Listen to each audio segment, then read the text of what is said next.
Deus abençoe todos vocês que vão chegando por aqui. Muito bom dia, minha mãe está por aqui já. Essa semana aqui no Reino Unido é half term, não é? Pausa aí nos estudos das crianças, embora a maioria delas já estão sem estudo já há algumas semanas, melhor dizendo, em razão aí do lockdown. Mas Deus abençoe cada casa, cada família de uma forma muito especial. Vou dando bom dia para todos vocês que estão por aqui. Agora são exatamente 7h17. Você que está aqui a primeira vez, nós estamos de todas as segundas às sextas-feiras. Escute bem, todas as segundas às sextas-feiras, entre 7h30, 7h35, desculpa, entre 7 e 7h05, até por volta das 7h30, 7h40, compartilhando aqui uma palavra, dedicando esse tempo a Deus, e tem sido uma bênção. Então, toda segunda a sexta-feira, nós temos o nosso devocional da manhã, e eu quero te convidar para estar participando conosco, que eu não tenho dúvida, vai ser bênção e favor na sua vida. E nesses dias nós temos compartilhado a partir do texto de Provérbios. Eu tenho dito, insisto, que Provérbios é um texto repleto de saber, repleto de direcionamentos que eu não tenho dúvida contribuirão para o crescimento e avanço da sua caminhada existencial e da sua caminhada espiritual. E hoje eu quero compartilhar no texto de Provérbios, tendo em vista algo que ministrou muito ao meu coração, que é Provérbios capítulo 3, os versos 5 a 10. Provérbios capítulo 3, os versos 5 a 10, você que tem a Bíblia aí à sua disposição, eu quero lhe incentivar a anotar esse trecho bíblico para que depois você possa ler com maior tranquilidade, assimilá-lo e refletir na profundidade daquilo que ele nos oferta na perspectiva de direcionamento. Então, Provérbios capítulo 3, os versos 5 ao 10. Eu vou ler aqui em uma versão que ela é um pouco mais atualizada, é a versão da Bíblia Viva. Aliás, permita-me, nesse momento, dar aí uma sugestão para vocês. Existem algumas versões bíblicas que têm linguagens ou expressões que não são muito usuais na atualidade. Isso, por vezes, torna mais complexo a compreensão e absorção do texto. Então, eu quero incentivá-los nesta oportunidade que vocês possam sempre procurar versões bíblicas que possua uma linguagem de maior acessibilidade ou de melhor compreensão. Pastor, mas o que é isso? São Bíblias diferentes? Em absoluto não.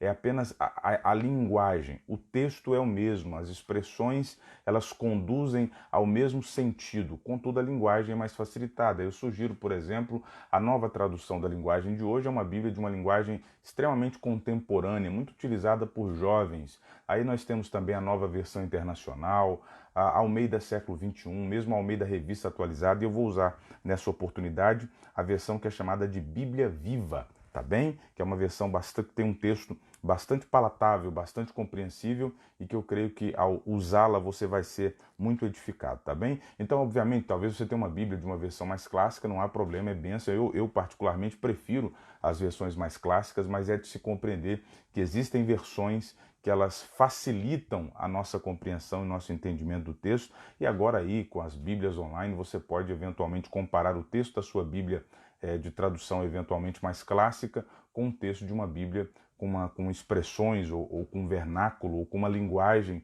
mais acessível à nossa compreensão. Então, Provérbios capítulo 3, versos 5 ao 10, agora que são 7h20, nós vamos aqui iniciar uma breve reflexão e devocional na palavra de Deus. Confie no Senhor de todo o seu coração. Nunca pense que sua própria capacidade é suficiente para vencer os problemas. Em tudo quanto for fazer, lembre-se de colocar Deus em primeiro lugar. Ele guiará os seus passos e você andará pelo caminho do sucesso, ou pelo caminho do êxito, ou pelo caminho do favor, ou pelo caminho da bênção.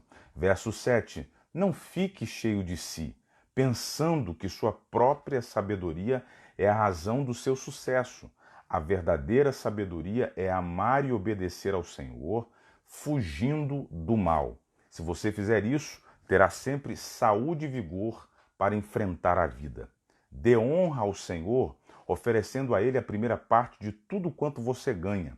Ele então lhe dará trigo e cevada para encher completamente os seus celeiros.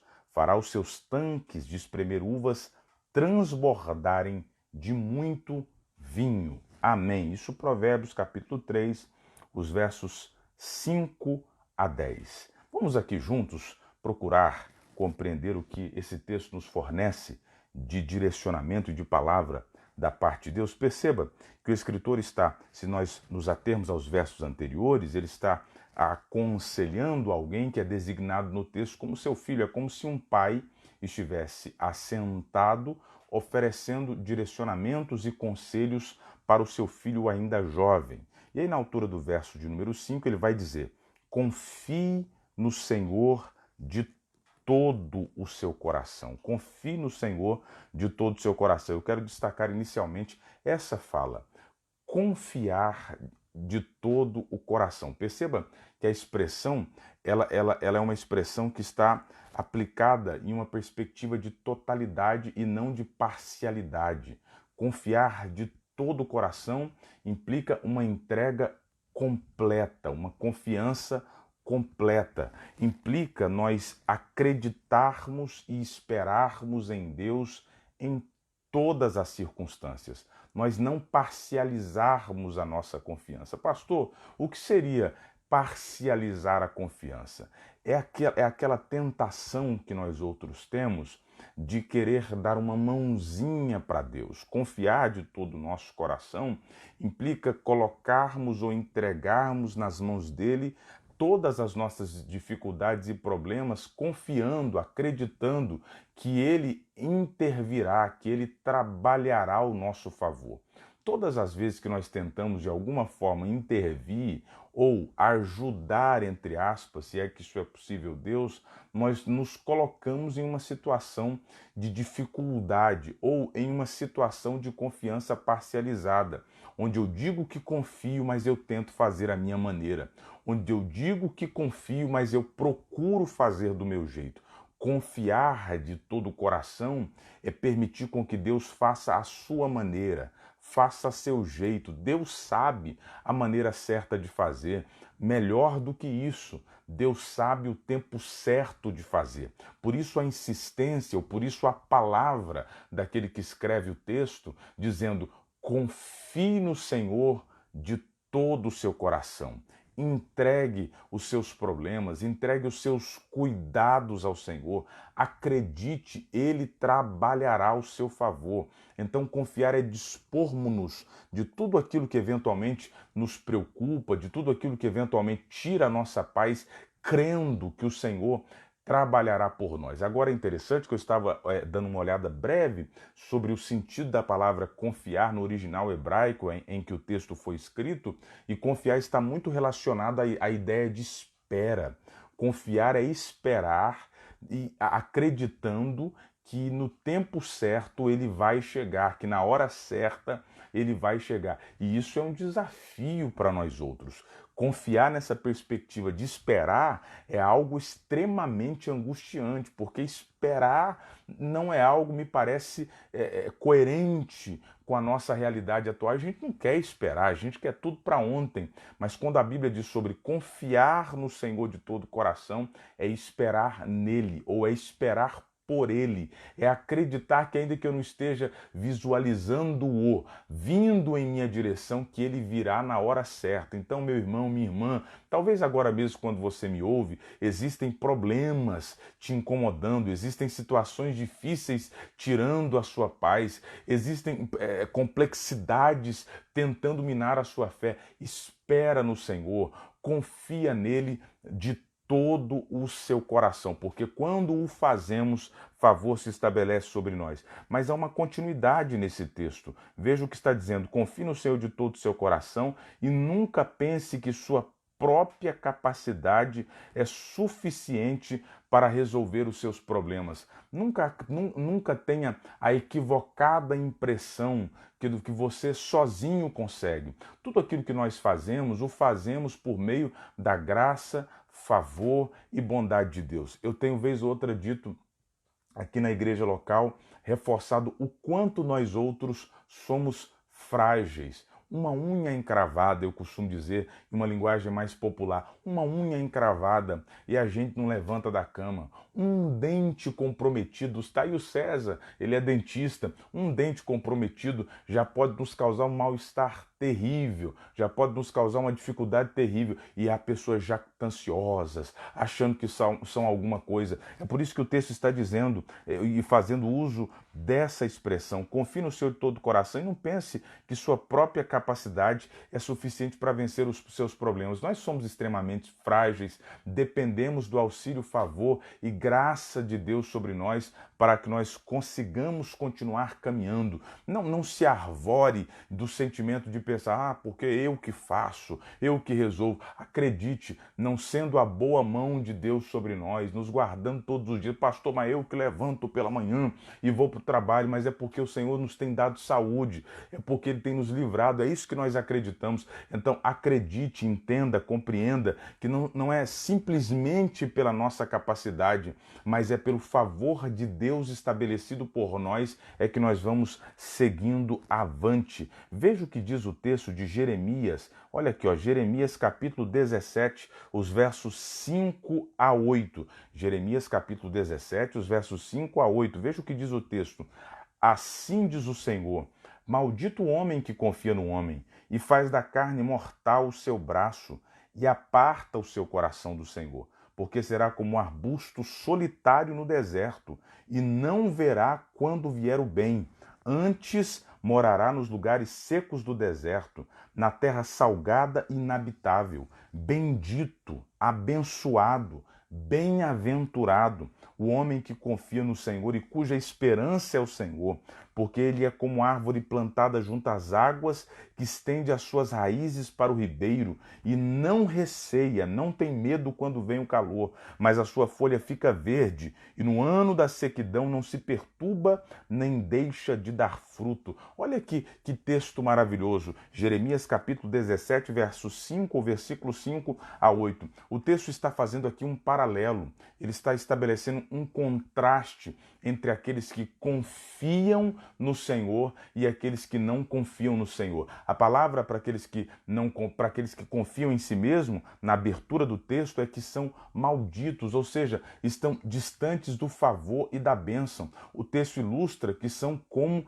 um espinheiro, um arbusto solitário no deserto. E veja como começa: maldito o homem que confia no homem. Sabe que anos atrás, quando eu li esse texto, eu ficava pensando, poxa, mas o que esse texto está querendo dizer? Está querendo dizer que é maldito quem confia em outra pessoa? Como nutrirmos relacionamento com outras pessoas se eventualmente não pudermos confiar nelas? Mas o texto aqui não está falando de confiança interpessoal. O texto está falando maldito o homem que confia em si mesmo. Vamos usar uma expressão mais popular? Maldito o homem que se acha, que pensa que é alguma coisa. Obviamente, homem aqui no sentido de ser humano, homem e mulher. Então, maldito o homem que confia em si mesmo, que pensa que aquilo que ele alcança, recebe, é devido às suas capacidades, entende? Ou apenas às suas capacidades. É óbvio que eu acredito sim que por meio das nossas capacidades, dons, nós conseguimos desenvolver coisas maravilhosas, tanto da perspectiva espiritual quanto na perspectiva profissional. Em absoluto isso é um fato,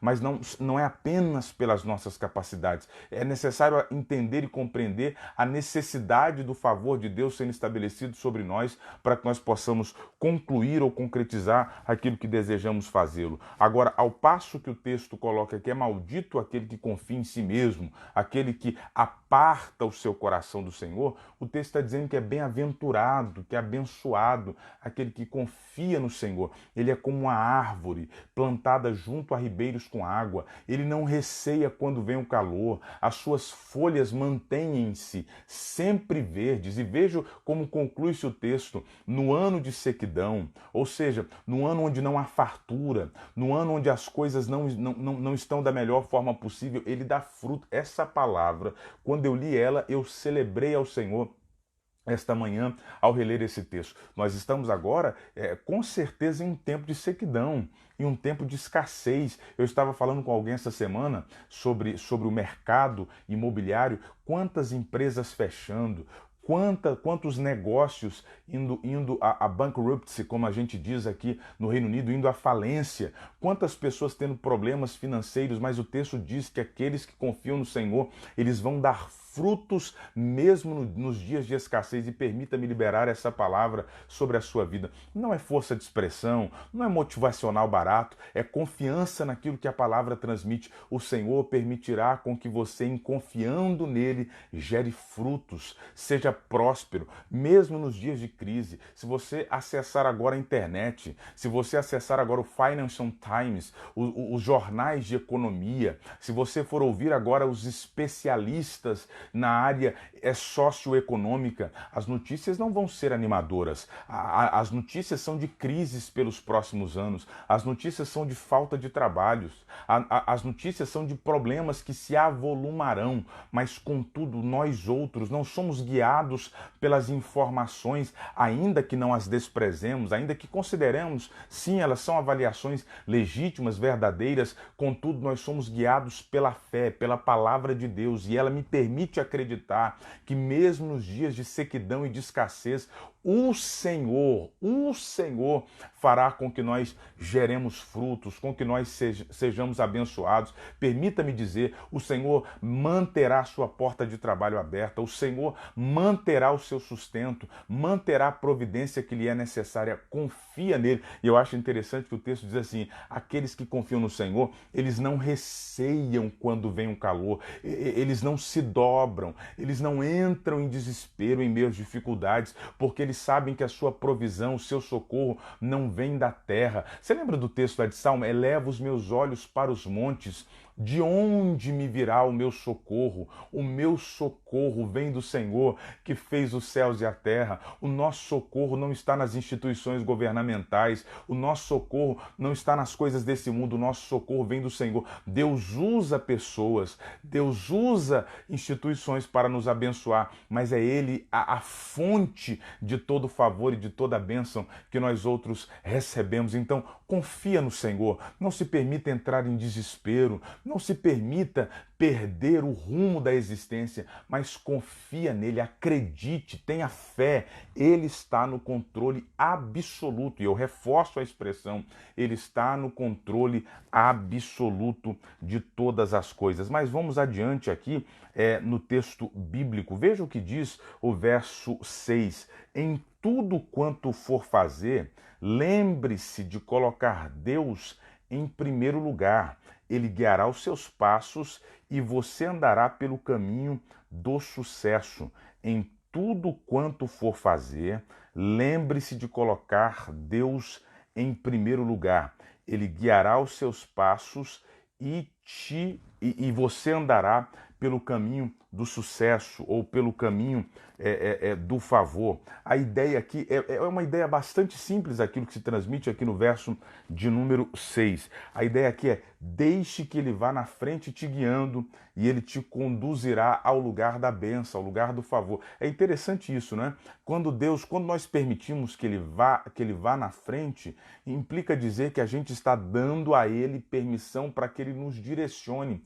Muitos dos nossos problemas, muitos dos nossos insucessos, muitas das dificuldades que nós outros entramos porque não nos permitimos ser guiados por Deus, direcionados por Deus. Meu irmão, minha irmã, meu querido, minha querida que me acompanha nesta manhã de segunda-feira, permita com que o Senhor direcione os seus passos, permita com que Ele guie os seus caminhos, permita com que Ele esteja à frente, siga-o e confie que Ele está te guiando para o melhor lugar, por mais que às vezes Ele passe por lugares que você não compreenda, por mais que às vezes a direção que Ele te der não pareça a mais segura ou a melhor, confie e siga-o. Ele está nos guiando para o lugar do favor e para o lugar da bênção. Em tudo quanto for fazer, lembre-se de colocar Deus em primeiro lugar. Coloque Deus em primeiro lugar nas suas decisões e escolhas de cunho familiar, de cunho pessoal. Antes de decidir, coloque Deus em primeiro lugar. Porque quando nós o fazemos, quando Deus está em primeiro lugar, favor se estabelece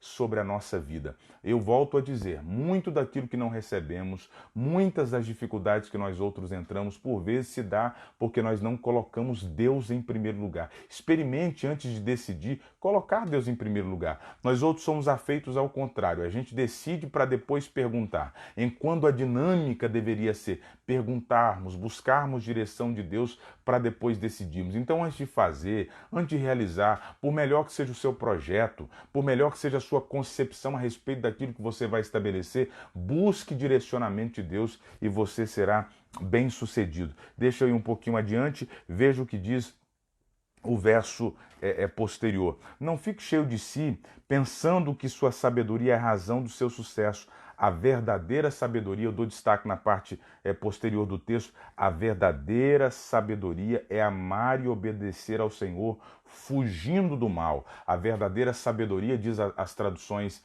mais tradicionais, é temer ao Senhor, amar e obedecer a Deus. Quando nós amamos a Deus, minha gente, implica dizer que nós vamos fazer de tudo para agradá-lo, para satisfazê-lo. Obedecer é subordinarmos-nos à sua vontade. Agora, eu quero dar destaque na expressão fugir do mal. Eu tenho dito, reforço e repito, não brinque com a sua natureza. Não pense que você consegue resolver. Fuja. Existem algumas... Às vezes, a ideia de fugir, à primeira vista, parece demonstração de fraqueza, mas por vezes fugir é demonstração de força. Fuja de tudo, por mínimo que seja, que comprometa a sua relação ou seu relacionamento com Deus. Não brinque com a sua natureza. Ame a Deus, obedeça a sua palavra e fuja, desvie-se de tudo aquilo que possa comprometer a sua caminhada de fé. Existem muitas pessoas amargando sérias dificuldades, amargando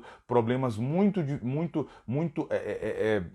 grandes e dificuldades muito pontuais porque não fugiram de determinadas situações. Então, se há alguma coisa à sua frente que minimamente pode te comprometer em Deus, fuja, confie no Senhor e Ele vai te direcionar para o caminho certo. Eu vou lendo mais adiante aqui, chegando agora no verso 8, mas ele está dizendo assim: se você fizer isso, terá sempre saúde e vigor para enfrentar a vida. Se nós amarmos a Deus, obedecermos e fugirmos do mal, nós vamos ser saudáveis, tanto na perspectiva pessoal, emocional, espiritual. A bênção do Senhor estará sobre nós. Verso 9 e 10, existe aqui mais um princípio importante. A primeira parte do texto que nós lemos está falando sobre confiarmos em Deus. A segunda parte está falando sobre honrarmos a Deus. Honrarmos com os nossos bens. É interessante, vez ou outra, eu compartilho a partir desse texto dizendo que é preciso compreender que todas as vezes que nós realizamos alguma contribuição, que todas as vezes que nós abençoamos a obra de Deus,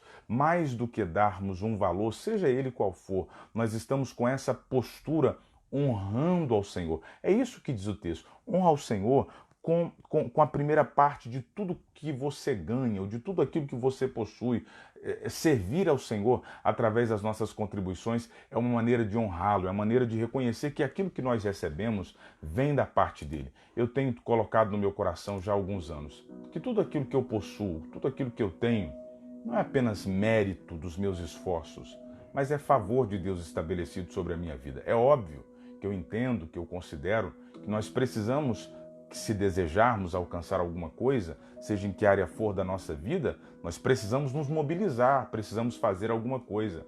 Contudo, não sendo bom Deus, em absoluto, nós não teríamos condições de alcançar aquilo que desejamos. Então, eu quero te convidar nessa manhã. Honre o Senhor com a sua vida, honre o Senhor com aquilo que Ele tem te dado, abençoe a obra de Deus. Se você é da igreja local, abençoe a obra de Deus com alegria no coração. Se você congrega em outra localidade, abençoe a igreja onde você está, contribua, tanto na perspectiva, né, de ofertas, na perspectiva financeira, mas contribua sobretudo com a sua vida, com seus dons, com os seus talentos, porque ao fazê-lo, você vai estar honrando ao Senhor. E a promessa que se estabelece no verso de número 10 é que Ele vai lhe dar fartura, Ele vai lhe dar abundância, Ele vai fazer com que você fique abençoado em todas as áreas da sua vida. Sabe, às vezes nós temos a impressão que se nós ofertarmos, se nós contribuirmos, vai nos faltar. Mas a dinâmica do texto bíblico é distinta. A dinâmica é que vai haver em abundância, vai haver em favor, vai haver em ampla escala. É interessante isso, não é? A gente pensa, se eu ofertar, se eu abençoar a obra de Deus, vai me faltar. A Bíblia está dizendo, não vai faltar. Pelo contrário, o Senhor fará com que você seja próspero. Não nessa ideia minimalista e fatalista de que alguém vai ficar milionário porque está... Não nessa perspectiva, mas na prosperidade, mas prosperidade no sentido de que o Senhor lhe abastecerá de favores em todas as áreas da sua vida, nada lhe faltará. São bênçãos que, além de lhe alcançar, alcançarão as suas gerações. Então honre ao Senhor e Ele te favorecerá de uma forma especial. Contudo, nessa manhã, eu quero dar destaque para vocês no verso inicial que lemos. Confie no Senhor de todo o seu coração. Confie no Senhor de todo o seu coração. Coloque a sua confiança nele. Acredite. Tenha fé. Ele está trabalhando a nosso favor. Eu quero orar com vocês essa manhã, agora que são exatamente 7h42. Vamos orar para que o Senhor aumente a nossa confiança nele. Ou melhor, para que o Senhor fortaleça a nossa confiança nele. Porque os que confiam no Senhor, não é isso que o texto diz? São como montes de Sião que não se abalam, permanecem para sempre. O texto vai dizer assim, uns confiam em carros, outros em cavalos. Mas nós faremos menção do nome do Senhor. Uns se encurvam e caem, mas nós confiamos naquele que vive e reina para todo sempre. Deposite a sua confiança nele. Agora mesmo é possível que muitos estão tendo a sua fé desafiada. Muitos estão dizendo no seu coração, pastor, eu até creio, mas está demorando demais. Eu até acredito, mas está difícil demais. Espere mais um pouco. Confia nele. Aquilo que há de vir virá e não tardará. Vamos orar nesta manhã, agora que são 7h43. Senhor Jesus, eu quero te agradecer pelos teus filhos que me acompanham nesse devocional da manhã. Nessa segunda-feira, dia 15 de fevereiro, favor alcance a casa dos teus servos. Bondade alcance a vida dos teus filhos, que nada lhes falte, Senhor. Pelo contrário, que sejam prósperos e bem-sucedidos em tudo que fizerem. Ó Pai, permita ao Senhor que a nossa confiança possa estar em absoluto depositada em Ti. Não de forma parcial, não de forma menor ou minimalista, mas que toda a nossa confiança possa estar depositada no Senhor. Que nós possamos acreditar que o Senhor é quem trabalha ao nosso favor. Que nós não venhamos ser jactanciosos ou orgulhosos, no sentido de acreditarmos que aquilo que nós alcançamos é fruto ou resultado apenas das nossas capacidades, habilidades ou predicados, mas que nós possamos compreender, sim, temos talentos, temos capacidades e nós te louvamos por isso, mas a tudo aquilo que nós realizamos se deve também, ou sobretudo, ao seu favor dispensado sobre nós. Pai, guia-nos, ó Senhor, mostra-nos o caminho certo a seguir, de modo que nós possamos ser bem-sucedidos em tudo aquilo que nós fizermos. Abençoa o seu povo de uma forma especial, aqueles que nos acompanham do Brasil, César, Milene, outros mais, favor os alcance. Aqueles que compõem a nossa igreja local, Senhor, guarda-lhes o coração e alcança-lhes com toda sorte de bênçãos e favores da parte ou da sua parte, em nome de Jesus. Amém. Minha gente querida, Deus abençoe vocês. Eu vou me despedindo aqui nessa manhã, deixando um abraço forte para cada um. Agora são 7h45. Você que está saindo para trabalhar, Deus abençoe seu dia. Você que eventualmente vai ficar em casa, que seja proveitoso ao máximo possível. Que esse dia ou que esta segunda-feira reserve boas surpresas da parte de Deus. Que o Senhor te guarde de todo perigo. Que o Senhor te guarde de todo levante daquele que combate contra as nossas almas. Vamos adiante. Deus é conosco. Continuemos orando uns pelos outros. Continuemos intercedendo uns pelos outros, confiando. Deus está trabalhando ao nosso favor. Bom dia a todos vocês. Você vai mandando um monte de coraçãozinho. Agora são 7h45, 15 de fevereiro. Isso. Heitor e Grazi, Deus abençoe. Juliana, vocês que chegaram agora há pouco também. Deus abençoe de uma forma muito especial. Good morning, bom dia. Buenos dias a todos. E até o nosso próximo encontro amanhã. Minha esposa está por aqui também. Olha que bênção. Bom dia! Olha, amanhã, a partir das 7 da manhã, vamos estar por aqui, em nome de Jesus. Deus abençoe. Muito bom dia e até o nosso próximo encontro.